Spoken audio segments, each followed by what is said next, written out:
Lionel Messi na Kylian Mbappe wameendelea kuandika historia mpya katika kombe la dunia 2026 huku wakivunja na kusogelea rekodi mbalimbali zilizodumu kwa miaka mingi. Nyota hao wawili wanaongoza mjadala mkubwa wa soka duniani baada ya kuonyesha kiwango cha juu katika mechi za hatua ya makundi.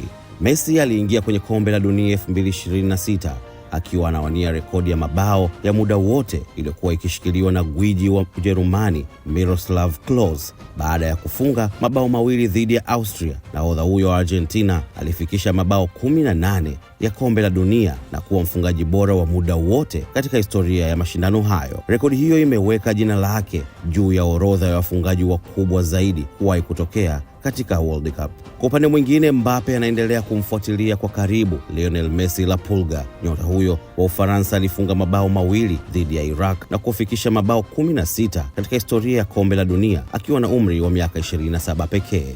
Mafanikio hayo yamemfanya kufikia rekodi ya Klose na kubaki nyuma ya Messi kwa mabao mawili tu. Kinachofanya rekodi ya Mbappe kuwa ya kipekee ni kasi yake ya kufunga mabao hayo.